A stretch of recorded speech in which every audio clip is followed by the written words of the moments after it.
So the coronavirus has prompted countless companies to close their offices and offer employees the options to work remotely. Now, working from home at first sounds exciting, but working from home comes with countless challenges and at the same time, uncertainty. So we wanted to create this video highlighting 5 tips to help you manage your mental well-being during this tough period. But before we start, it's important to pay attention to the updates your company will be sharing during this period. And at the same time, if your company already has a work from home policy, please reference that to help you manage your expectations. So if you've never worked from home before for a long period of time, or if you're worried about how working from home might affect your performance, and also as well, if you're worried about how to manage distractions during this period, then hopefully these 5 tips will help. So tip number 1 is to keep connected. One of the biggest challenges that many face when working from home is feeling isolated and feeling lonely. So it's really important in this period of time, when we have an added requirement to even isolate, that we try and keep connected with others. When we feel isolated and when we feel alone, it can have a real impact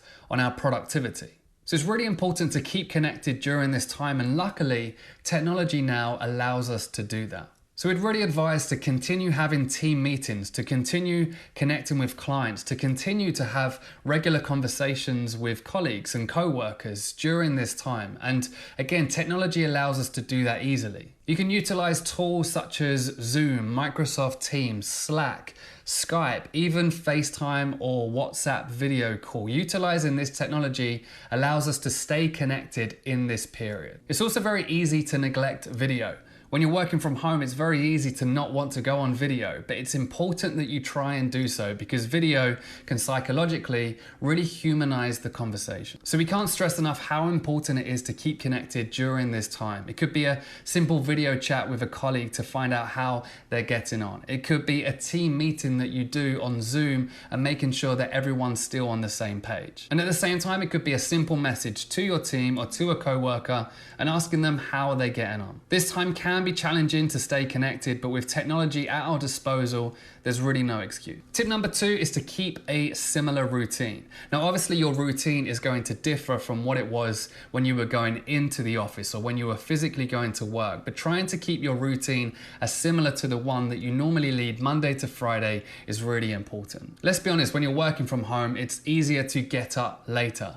It's easier to maybe have a bigger breakfast. It's easier to maybe work in your pajamas all day. So try and match your routine as closely as possible. For example, wake up at the same time as you normally would. Get up, get dressed, wearing the same clothes that you normally would when you went to the office. Follow a similar morning routine and start work the same time as you normally would. Work at a desk if you're used to doing that. Take lunch at the same time for the same period, and finish work at the same time as well. If you can try and match your routine in this period, it's going to be really, really important. Now, we know that it's going to be awkward at the beginning when you're getting up at the same time, you're getting showered, you're wearing maybe your suit, and when the postman knocks on the door, you're answering your door in your suit. It's going to be awkward, it's going to be strange, but the quicker you can get into the same routine, the better it's going to be for your productivity and also your general mood. Tip number 3 is to manage your expectations and manage your workload. When you work remotely, your mind is naturally going to start being overcritical about the work that you're doing. And because you're not surrounded by colleagues, it's also very difficult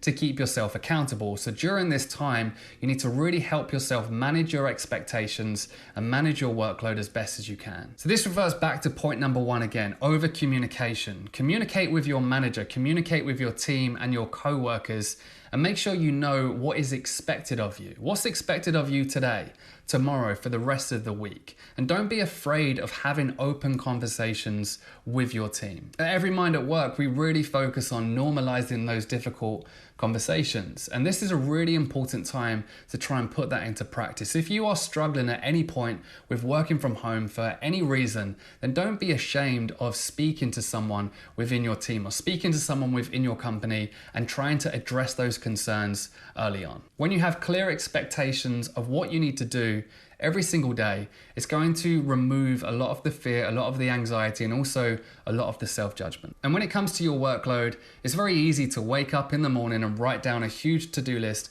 of every task that we need to do, because when we work from home, it feels like we have the whole day in front of us. But working from home can come with a lot of distractions. So adding a huge to-do list can cause a lot of anxiety, can cause a lot of pressure. So it's really important that you try and prioritize the main tasks first. Prioritize the main tasks, make sure they're in alignment with the expectations that's been set of you, and that's going to really help with the productivity, but also it's going to help reduce the anxiety and the stress. Tip number 4 is to control your environment. Control your environment the best way that you can. So now you're working from home, I guess you can work from your bed. You can have Netflix on in the background. You can have the coffee to the side. You can have breakfast whenever you want it. You can eat whenever you want to as well. Now, all of these sound amazing at the beginning, but what you'll soon find is all of these can really affect your mood and of course your productivity. So similar to trying to match your routine, try and control your environment as best as you can to minimize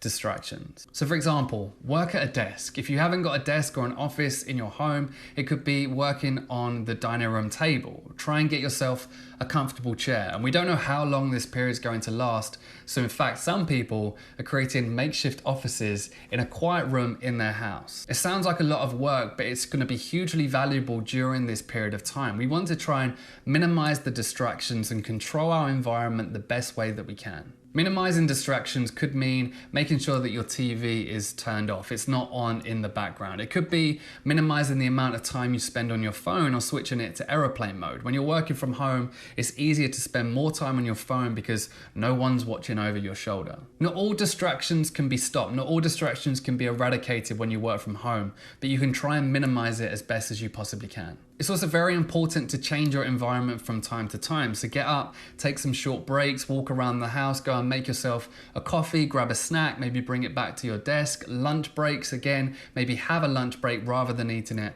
at the table. Open up some windows, do whatever you can to try and change that environment from time to time, because when you work from home, it's easy to sit at the desk and try and do as much work as you possibly can in the quickest time possible. But what we also find is that can really damage our effectiveness and it can really impact our productivity. So remember to change your environment from time to time as well. And then the final tip, tip number 5, is to utilize lost commute time. What we mean by this is the time that you may be spending every single day going into the office can now be spent on self-care. It can now be spent on prioritizing and proactively managing your mental health. During these periods, it's very easy for us to react to what's going on and react to the emotions that we're going to be feeling. But try and utilize that lost commute time to proactively manage your mental well-being. Now, even if it's a short 10-minute drive into the office, you now have an extra 20 minutes every day when you're working remotely. So use those 20 minutes wisely. But at the same time, for a lot of people, it could be an hours-long commute in the morning, an hours-long commute back. So now you have 2 hours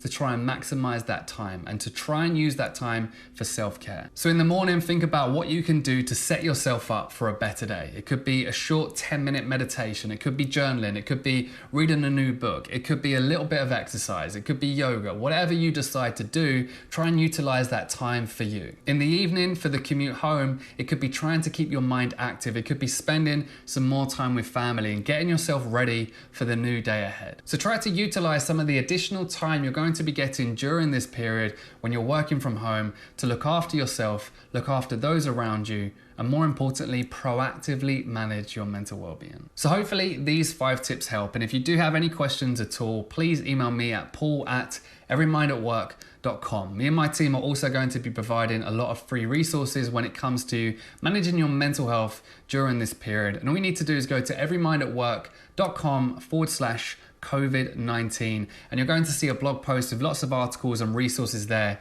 to help you manage your mental health during this period of time. Thank you for watching this video, and as I said, hopefully it helps.